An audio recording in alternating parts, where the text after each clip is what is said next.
Fail అయ్యిండు.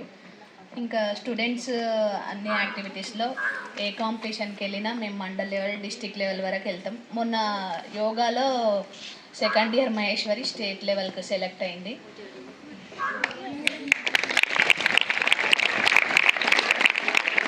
10th class mandal topper మా కేజీబీవే ఉంటుంది మేడం. ఎవ్రీ టైం మాకు అన్ని కొన్ని ఆర్గనైజేషన్స్ నుంచి మా పిల్లలకి ప్రతిభ పురస్కారాలు కూడా అందజేస్తారు.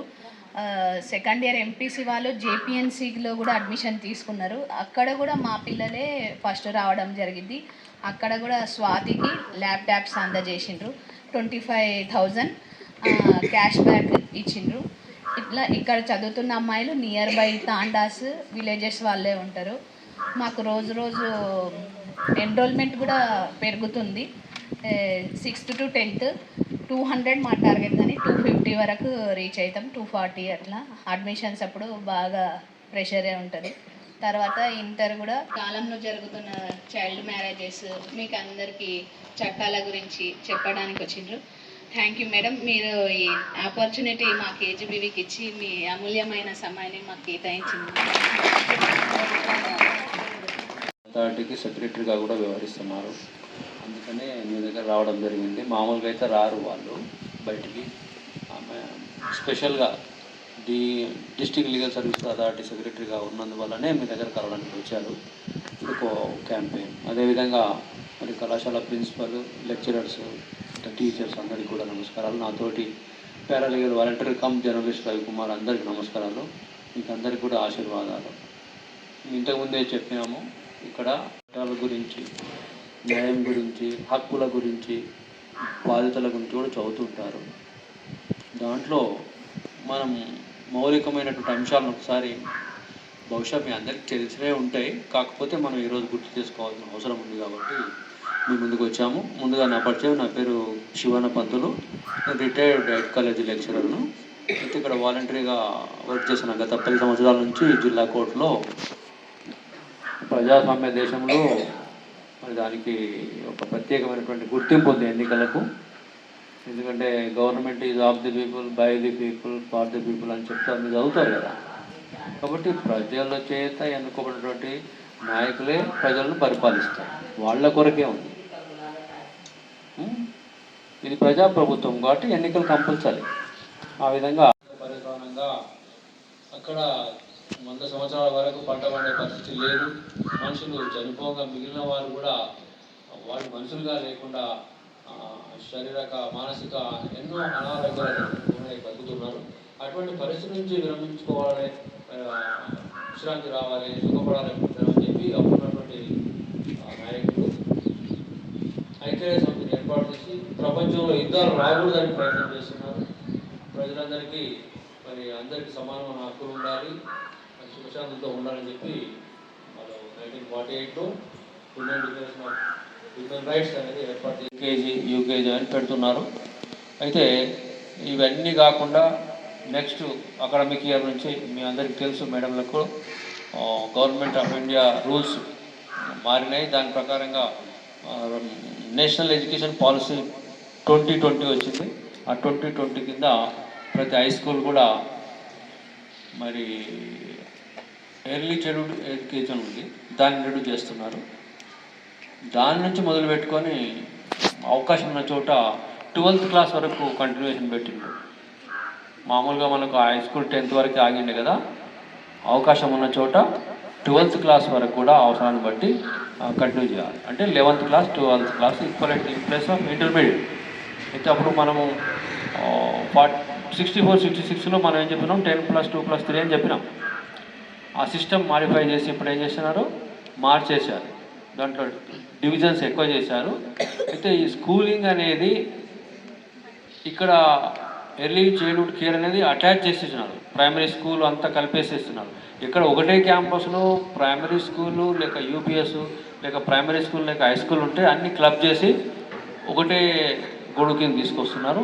మారబోతున్న సిస్టమ్ కంపల్సరీ ఆ విధంగా పెట్టారు. దానికి కారణం ఏంటంటే మనకు 47 ఇండిపెండెన్స్ వచ్చిన తర్వాత 1950 నుంచి 10 years లోపల వాళ్ళు ఏమనుకున్నారు, ఇక్కడ అందరికీ వచ్చే 10 సంవత్సరాలలో యూనివర్సల్ ఫ్రీ కంపల్సరీ ఎడ్యుకేషన్ ఇవ్వాలనుకున్నారు. అప్పుడు రాజ్యాంగ నిర్మాతలు ఏం రాసుకున్నారు వాళ్ళంటే, మనము ఎప్పుడైతే 1958లో 50స్లో మనం మొదటిసారి గణతంత్ర దినోత్సవం లేక రిపబ్లిక్ డే జరుపుకున్నాం. అప్పటి నుంచి వాళ్ళు ఏమనుకున్నారు, నెక్స్ట్ ఒక 10 ఇయర్స్లో అయిపోతుంది అనుకున్నారు. వాళ్ళు ఒక 10 సంవత్సరాల్లో మన భారతదేశంలో ఉన్నటువంటి అన్ని రాష్ట్రాలు, కేంద్రపాలిత ప్రాంతాల్లో 6 నుంచి 14 ఏళ్ళ పిల్లలకు కంపల్సరీ ఎడ్యుకేషన్ ఇవ్వాలి అని అనుకున్నారు వాళ్ళు.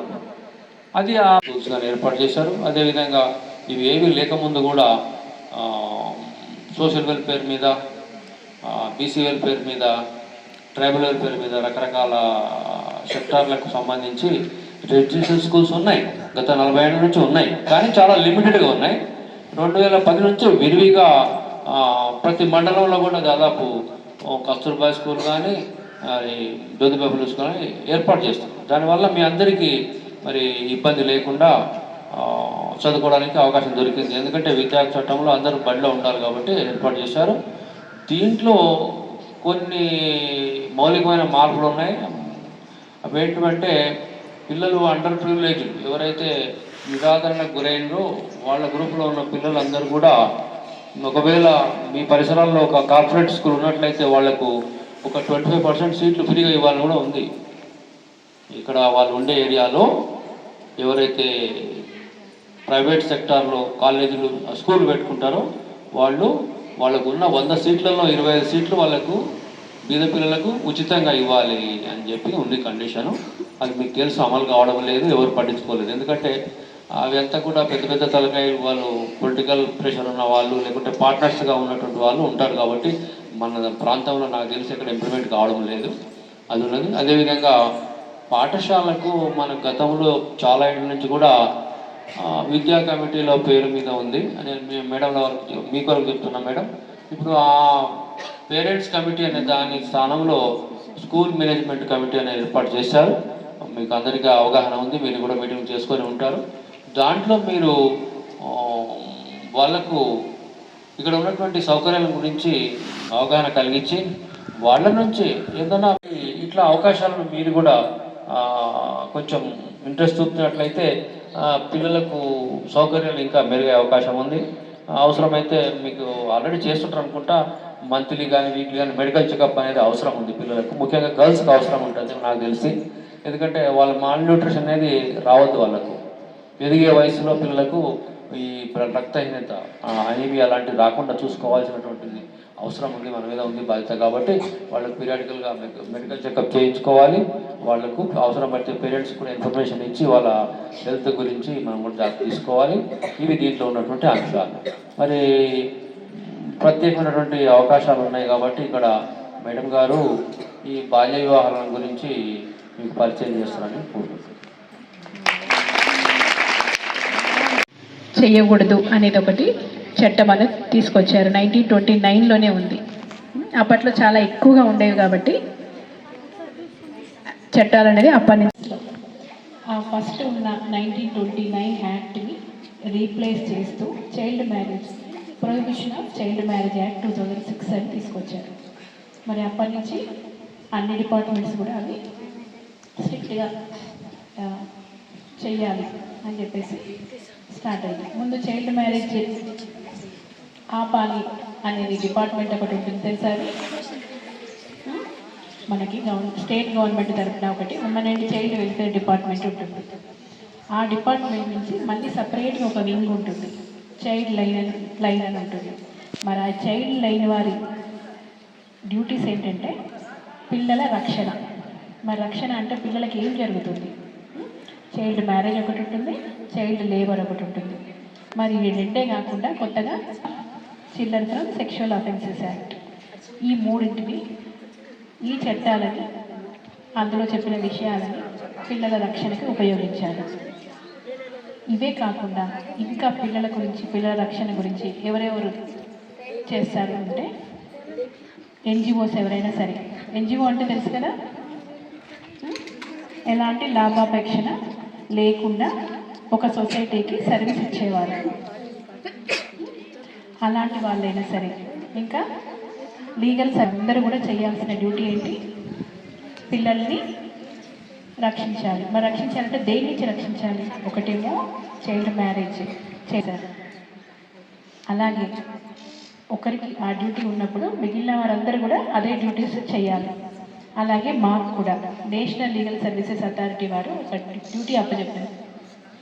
ఏంటంటే ఈ 100 రోజులు అంటే December 4th నుంచి 100 days తీసుకోవాలి. యాక్షన్ అంటే ఇక్కడ కేసు డీల్ చేసేవారు. కేసు డీల్ చేసేవారు ఎవరంటే ఫస్ట్ మనకి మ్యాజిస్ట్రేట్ అంటారు. మ్యాజిస్ట్రేట్ అంటే తెలుసు కదా, ఒక ఏరియాకి ఒక జడ్జి ఉంటారు ప్రతి ఏరియాలో. ఆ ఏరియాకి సంబంధించిన జడ్జి ఆ ఏరియాలోనే ఉండొచ్చు, లేదంటే డిస్ట్రిక్ట్ కోర్టులో అయినా ఉండొచ్చు. మనకి ఇప్పుడు ఈ ఏరియాలో కోర్టు లేదు కాబట్టి డిస్ట్రిక్ట్ కోర్టులో, మహబూబ్ నగర్ కోర్టులో ఉంటుంది ఆ మ్యాజిస్ట్రేట్ అనేవారు. అంటే ఈ ఏరియాకి సంబంధించిన మ్యాజిస్ట్రేట్ ఒకరు ఉంటారు. ఆ మ్యాజిస్ట్రేట్ గారికి అన్ని పవర్స్ ఉంటాయి. అంటే ఎవరైనా సరే ఒక కేసుని వారి దగ్గరికి తీసుకొచ్చారు అంటే దాన్ని ఏ రకంగా చేయాలి. అందులో ఫస్ట్ కేసు ఎందుకు అవుతుంది? చైల్డ్ మ్యారేజ్ జరుగుతున్నప్పుడు, లేదంటే జరుగుతుంది అని తెలిసినప్పుడు స్టాప్ చేస్తారు. మరి స్టాప్ చేసిన తర్వాత కేసు అవసరం అంటే ఫస్ట్ ఇనీషియల్ స్టేజ్లో ఫస్ట్ టైం మాత్రం కేసు అనేది పెట్టకుండా ఏం చేస్తారంటే కౌన్సిలింగ్ ఇస్తారు. కౌన్సిలింగ్ ఎవరికంటే అమ్మ నాన్నలకి, అటు అబ్బాయి అమ్మ నాన్నలకు కానీ వీళ్ళకి కానీ అబ్బాయికి అమ్మాయికి అందరికీ కౌన్సిలింగ్ ఉంటుంది.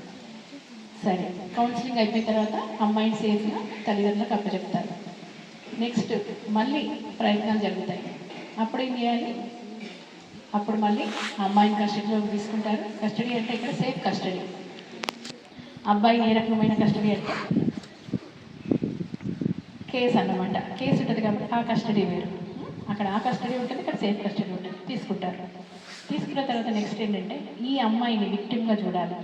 విక్టిమ్గా చూడాలనుకున్నప్పుడు విక్టిమ్కి అన్ని రకాలుగా సపోర్ట్ ఇవ్వాలి.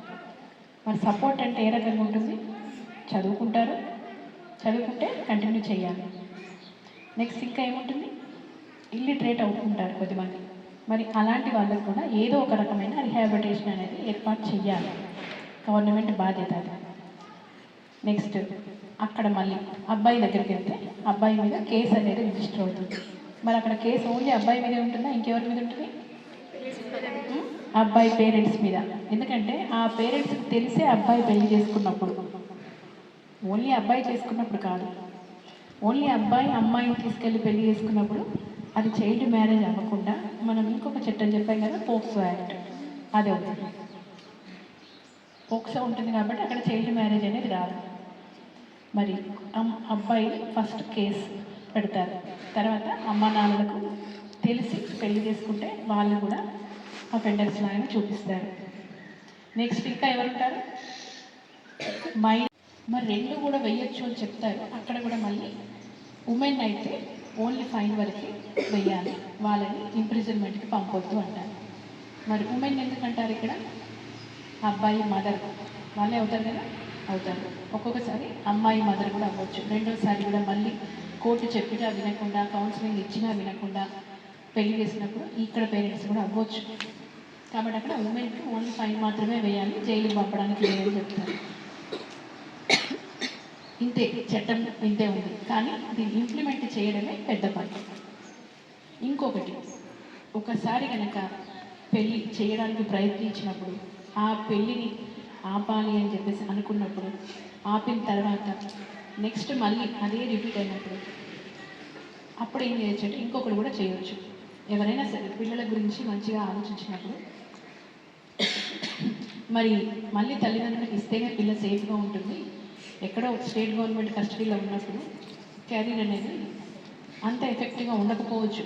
అమ్మ నాన్న దగ్గర ఉన్నదానికంటే కూడా బయట ఎక్కడో ఉంచి ఓన్లీ స్టడీ ఇచ్చినంత మాత్రాన అమ్మాయి ఆరోగ్యంగా ఉండకపోవచ్చు, అన్ని రకాలుగా సంతోషంగా ఉండకపోవచ్చు అనిపించినప్పుడు ఆ అమ్మ నాన్నల మీద ఒక ఆర్డర్ తెస్తారు. ఇంజెక్షన్ అంటే తెలుసా? ఆ ఇంజెక్షన్ కాదు, ఇంకొక ఇంజెక్షన్. సార్ ఇంజెక్షన్ అది. ఒకసారి కనుక చైల్డ్ మ్యారేజ్ జరిగినప్పుడు అమ్మాయి ఇష్టం లేకుండా జరగచ్చు, ఇష్టం ఉండి కూడా జరుగుతుంది. మరి అమ్మాయి ఇష్టానికి విలువ ఉందా? ఇక్కడ లేదు. ఇక్కడ అది రైట్ కాదు. రైట్ ఉన్నప్పుడు దానికి వాల్యూ ఇస్తారు. మరి రైట్ కాదు కదా, చైల్డ్ మ్యారేజ్ అనేది రైట్ కాదు. కాబట్టి అక్కడ ఆ మ్యారేజ్కి ఎలాంటి గుర్తింపు ఉండదు. మరి పెళ్ళి అయింది అనుకోండి, పెళ్ళైన తర్వాత ఆ అమ్మాయి ఇష్టం లేకుండా, ఒకవేళ ఇష్టం లేకుండా జరిగిన మ్యారేజ్ గురించి మాట్లాడుకుందాం. అలాంటప్పుడు మనకు మేజర్ ఎన్ని సంవత్సరాలు అయితే మేజర్ అవుతామో 18 ఇయర్స్. 18 ఇయర్స్ తర్వాత 2 ఏళ్ల లోపు 20 ఇయర్స్ వరకు కూడా ఆ అమ్మాయి నాకు జరిగిన పెళ్ళి కాదు, లీగల్ కాదు అని చెప్పేసి కోర్టుని అడగవచ్చు. అడిగి అలా ఆర్డర్ తీసుకోవచ్చు. అసలైతే యాక్చువల్గా అయితే ఆ పెళ్ళికి రికగ్నిషనే లేదు. కానీ ఎప్పుడైనా సరే ఫ్యూచర్లో అలాంటి అబ్బాయి అలా క్లెయిమ్ చేయవచ్చు, లేకుంటే అప్పటికే మ్యారిటల్ లైఫ్ అనేది స్టార్ట్ అయింది కాబట్టి అలాంటి డిక్లరేషన్ అడగవచ్చు. మరి ఒకవేళ 18 ఇయర్స్ లోపు పెళ్ళి అయిన తర్వాత పిల్లలు కూడా పుట్టారనుకోండి, అప్పుడు ఆ పిల్లల్ని ఏమంటాం? మనకి 2 ఉంటుంది, అక్రమ సంతానం, సక్రమ సంతానం, అంతేనా? మరి అలాంటి పిల్లల్ని ఏమంటారు? కాదు, ఇక్కడ అవ్వదు. ఎందుకంటే ఆ చైల్డ్కి జరిగిన మ్యారేజ్ ఇష్టంతో చేసుకున్నా, ఇష్టం లేకపోయినా చేసుకున్నా ఆ ఇష్టానికి గుర్తింపు లేదు కాబట్టి అక్కడ లెజిటిమేట్ చైల్డే అంటాం, అంతేనా? లెజిటిమేట్ చైల్డ్ అంటాం. ఆ చైల్డ్కి అన్ని రైట్స్ ఉంటాయి. ఎక్కడ రైట్స్ అనేది ఎక్కడ ఉంటాయి? పేరెంట్స్ దగ్గర నుంచి అన్ని రైట్స్ కూడా పొందొచ్చు. మరి ఇక్కడ ఆయన ఫాదర్ కాదు కదా, నా మ్యారేజ్ కాదు కదా, లీగల్ మ్యారేజ్ కాదు కదా అని ఆ మదర్ అనుకున్న ఆ చైల్డ్కి సంబంధించి మాత్రం లెజిటిమేట్ చైల్డ్ అవుతాడు.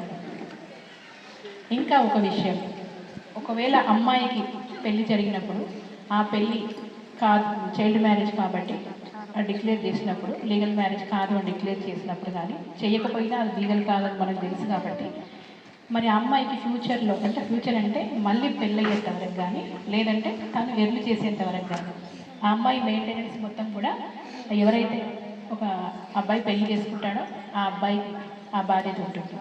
అనేటివి ఆడపిల్లల పైన ఒక పెద్ద మచ్చ.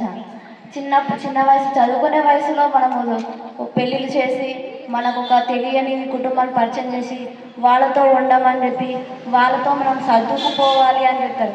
కానీ మనం ఏం చదువుతాం, మన లోపల ఎలాంటి టాలెంట్ ఉందో ఎవరికి తెలియదు. ఆడపిల్లలు ఆదిశక్తి అంటారు. అలాంటి శక్తిని గుర్తించని మన తల్లిదండ్రులే మనని పెళ్లి చేసి ఒక ఇంటికి పంపించి మనం అక్కడ ఎలా ఉంటున్నాం, కష్టాలతో ఉంటున్నామా, సుఖాలతో ఉంటున్నామని కూడా ఆలోచించారు. కొన్ని సంవత్సరాల కింద పూర్వకాలంలో 16-14 ఏళ్ళ వయసు గల వారికి పెళ్లి చేసి అత్తగారింటికి పంపిస్తున్నారు. అప్పుడు చట్టాలు లేకుండే. ఆడపిల్ల ఉంటే పెద్ద బరువు, ఆడపిల్ల ఉంటే డబ్బున పెళ్లి చేసి పంపించాలి. వాళ్ళకంటూ వాళ్ళకి గుర్తింపు లేకుండానే వాళ్ళకి పెళ్లి చేసి పంపించేవారు. ఆడపిల్లను ఉంచుకోవడానికే పెద్ద కష్టంగా ఉండేది. ఎందుకంటే ఆడపిల్లలు ఇంట్లో ఉండొద్దు, డబ్బున పెళ్లి చేస్తే వాళ్ళకు ఒక కుటుంబం ఉంటుందని. కానీ వాళ్ళు చదువుకుంటే ఎలా ఉంటారు, ఏ స్థాయిలో ఉంటారు, ఎక్కడ ఉంటారు అని మాత్రం ఆలోచించేవారు కాదు. ఇప్పుడు కొత్తగా చట్టాలు వస్తున్నాయి, దేశంలో మార్పులు చెందుతున్నాయి. ప్రపంచంలో కొన్ని ఇక్కడ ఆడపిల్లలకు 18 ఏళ్ళు వచ్చినాక ఓటు హక్కు ఉండాలి, 18 ఏళ్ళు నిండినాక పెళ్లి చేయాలని నియమాలు వచ్చాక అందులో రాజ్యాంగ ప్రకారం ఇప్పుడు నడుచుకుంటున్నారు. ఆ కాలంలో మాత్రం పెళ్లిళ్ళు చేసి ఓటు హక్కు లేకుండా 8 గంటల తర్వాత ఆడపిల్లలు బయట తిరగదు, ఇలాంటివి ఎన్నో ఉండే. అదే రాజ్యాంగం వచ్చాక ఆడపిల్లలకు ప్రతి ఒక్కరికి ఓటు హక్కు కల్పించాలి, ప్రతి ఒక్కరికి 18 సంవత్సరాలు నిండిన తర్వాతనే పెళ్లి చేయాలి అనేది వచ్చింది. అంతకుముందు ఎవరు చదువుపైన తల్లిదండ్రులకు చదువుపైన అవగాహన లేదు, చెప్పేవాళ్ళు లేరు, చెప్పినా వినే సిచ్యువేషన్స్లో వాళ్ళు లేరు. ఇప్పుడు టెక్నాలజీ ఉంది, చదువుకున్న వాళ్ళు ఉంటున్నారు, అవగాహన కల్పించే ఆఫీసర్స్ మన చుట్టూ తిరుగుతున్నారు. అందుకే ఇప్పుడు అందరికీ అవగాహనతో 18 సంవత్సరాలు నిండిన వారికి మాత్రమే పెళ్లి చేస్తున్నారు. ఓటు హక్కు ఇలాంటివి ఎన్నో. మన స్త్రీలే ముందు, అన్ని స్థాయిలో ముందు ఉంటున్నారు. ఎక్కడ ఉన్న స్త్రీలదే ముందు పెద్ద స్థాయి ఉంది. అలా చేస్తున్నారు అంటే మనం కూడా మన టాలెంట్ బట్టి మనం ఎదుగుతున్నాం. కాబట్టి చైల్డ్ మ్యారేజ్ మాత్రం చేయొద్దు. చైల్డ్ మ్యారేజ్ చేయాలి. అప్పుడు చేయడానికి కారణం ఏంటంటే చదువు పైన అవగాహన లేదు. వాళ్ళు చదువు ఏమవుతారు, చదువు వల్ల దాని చదువు వల్ల ఏముంటుంది అని మాత్రం తెలియదు. ఇప్పుడు చదువులో తెలుసు కాబట్టి ప్రతి ఒక్కరు ప్రతి ఒక్కరు చదువుపై ఇంట్రెస్ట్ చూపడం, చదువు అంటే ఏంటి, చదువుకుంటే ఏ స్థాయికి ఎదుగుతున్నామో ఆలోచించి చదువుకున్న వాళ్ళు ఎంత గొప్ప స్థాయిలో ఉన్నారని తెలుసుకొని ఇప్పుడు మాత్రం చదవడానికి ప్రథమ స్థానం ఇస్తున్నారు. ఇంతటితో నా చిన్న ఉపన్యాసాన్ని ముగిస్తాను. ఆడపిల్ల చదువు ఎవరికి వెలుగు. ఉపాధ్యాయురాలు గారికి మరియు ఉపాధ్యాయ బృందానికి, ఈరోజు మా కోసం జడ్జి నుంచి వచ్చిన మేడం గారికి మరియు సార్కి అందరికీ నా యొక్క నమస్కారాలు. ఈరోజు అంత దూరం నుంచి మా కోసం ఇక్కడికి వచ్చి మీరు చైల్డ్ లేబర్ ఇంకా చైల్డ్ మ్యారేజెస్ వీటి వల్ల మేమెంత నష్టపోతున్నామో, ఒకవేళ మాకు తెలియకుండా ఏ రకంగా తప్పు జరిగినా దాని నుంచి మాకు బయట కేసెస్ కానీ ఇట్లా వీటి రకంగా మేము ఎలా యాక్షన్ తీసుకోవాలి, ఎవరు హెల్ప్ తీసుకోవాలి, చేసే ప్రాసెస్ వీటన్నిటి గురించి చెప్పారు మేడం. థ్యాంక్స్.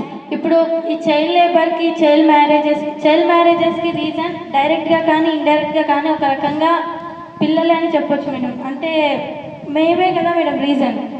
పేరెంట్స్కి అవేర్నెస్ లేదు, తెలిసిన వాళ్ళు ఎవరు చెప్పరు. ఒకవేళ చెప్పినా అందరు అనుకుంటున్నారు రాజ్యాంగం వచ్చిన తర్వాత ఈ పాక్సో కేసెస్ ఇవన్నీ పెట్టిన తర్వాత ఇప్పటి నుంచైనా చైల్డ్ మ్యారేజెస్ ఆగిపోయాయని, కానీ జస్ట్ అనుకుంటున్నారు అంతే, అది నిజం కాదు. పల్లెటూర్లలో విలేజెస్లో చైల్డ్ మ్యారేజెస్ ఇంకా జరుగుతున్నాయి. ఆఫ్టర్ 10th తర్వాత చాలామందికి మ్యారేజ్ అయిపోతుంది, లేకుంటే ఇంటర్ అయిపోయాక దసరా హాలిడేస్ ఇట్లా మ్యారేజెస్ మాత్రం జరుగుతున్నాయి మేడం. దీనికి రీజన్ తెలిసినా కానీ ఎవరు చెప్పరు. పిల్లలు మేము పేరెంట్స్కి చెప్పే ధైర్యం లేక ఏమనలేక కొందరు ఆగిపోతారు, కొందరు చెప్పినా కానీ పేరెంట్స్ వినరు. ఇట్లాంటప్పుడు మేము ఎవరు హెల్ప్ తీసుకోవాలి, జడ్జెస్ కేసెస్ ఎలా చేయాలి, ఎక్కడ వెళ్ళి ఎవరి దగ్గర హెల్ప్ తీసుకోవాలి, వీటన్నిటి గురించి తెలియజేశారు మేడం. థ్యాంక్స్. ఇంతటితో నా చిన్న ఉపన్యాసాన్ని ముగిస్తున్నాను. అమ్మమ్మ తాతలు ఉంటారు, తొందరగా పెళ్లి చేసేయాలి, వాళ్ళు ఉన్నప్పుడే పెళ్లి చేసేయాలి, తర్వాత అయినా చదువుకోవచ్చు అని చెప్పేసి అమ్మాయిని నొప్పిస్తారు. అదో కారణం. ఇంకొకటి ఏంటంటే మన బీదరికం అనేది కూడా ఇంకొకటి. తొందరగా పెళ్లి చేసేస్తే ఇప్పుడే చేసేస్తే అయిపోతుంది, ఇంకా ఎక్కువ రోజులు ఆగి పెళ్లి చేస్తే అప్పటి వరకు ఇంకా ఎన్ని ఖర్చులు ఉంటాయో అది కూడా ఒక కారణమే. ఇలా చాలా కారణాలు ఉంటాయి, ప్రత్యేకంగా ఇది అని చెప్పక్కర్లేని కారణాలు చాలా ఉంటాయి. ఓకే, మనకి ఇంకొకటి ఏంటంటే 1098 తెలుసు కదా, టోల్ ఫ్రీ నెంబర్. ముందు వాళ్ళకి చెప్పాలి, వాళ్ళకి చెప్పలేను అనుకున్నప్పుడు 100 కూడా చేయవచ్చు. 100 కాకుండా ఇంకొకటి మన చుట్టుపక్కల బాధ్యత గల వాళ్ళు ఎవరికైనా చెప్పవచ్చు. తర్వాత ఇంకొకటి ఇప్పుడు మీకు కొత్తగా చెప్పేది ఏంటంటే మా ఆఫీస్కి కూడా ఒక టోల్ ఫ్రీ నెంబర్ ఉంటుంది 15100, దానికి కూడా చేయవచ్చు. అసలు నా లోపల జీవం మొదలు అయ్యా నేడే నీకే, అలసు నా కోపం నీకేం తెలుసు, పేగు పేగు నాతో కలిసి నా నిత్తురే నీకే పంచి పెంచ నాపై భూమికి ఈ రాక్షసులా అత్యాచారం చేస్తున్నాను ఉరి తీయాలి, మెడపట్టి గొంతు పిసికి కాల పెట్టాలి, నేను చెప్పేదంతా లోకమంతా నిలబడాలి, నీ చెల్లి కోసం మీరు జన నిలబడాలి, నేను పాడేది పాటల్ని కాదు చిన్నది మాటల్ని, ఇది కన్నుల్లో కాపాడే సిద్ధి కాపాడేది ఎవరు, అమ్మాయిల వాకిళ్ళలోనే సంఖ్యలు బంధించి మరి రంగుల ముగ్గుల పడే రక్తంగా మారి, మమ్మీ నువ్వు ఇంట్లో వదిలేసి వెళితే అంకుల్ నా చెయ్యి పట్టి మీద పడి ఏమని చెప్పాలో నేను ఎవరికి చెప్పాలో నేను మీరే నేర్పించారు పెద్దోళ్ళు దేవుడు, ఎందుకు మమ్మీ పుట్టించాడు డాడీ నన్ను, అసలు వినాలనుకున్న నేను చిన్న మామ కథలు, అన్ని బాధలని చెప్పుకునే బదులు పుట్టగానే చంపేస్తుంటే తప్పుకునే ఉసు, చిన్న బట్టలు వేసుకుంటే చంపేయాలా, ఇంకెన్ని రోజులు దాచుకుంటే ప్రాణం ఇలా, నేను చదువుకోవాలా లేదా బడికి వెళ్ళాలా, న్యూస్ పేపర్ మీ స్టోరీ అయిపోయా, కాలేజీ పిల్లని కాలేజీకి వెళ్ళాను, డిస్ట్రిక్ట్స్లు కొట్టేసి డిస్ట్రిక్ట్లు దాట సిటీకి రాగానే సిటీలు కొట్టారు, నల్లగున్నదాని నేను నవ్వుల పాలయ్యా, తల మీద చెయ్యి వేసి దీవించే గురుగులు తల మీద చెయ్యి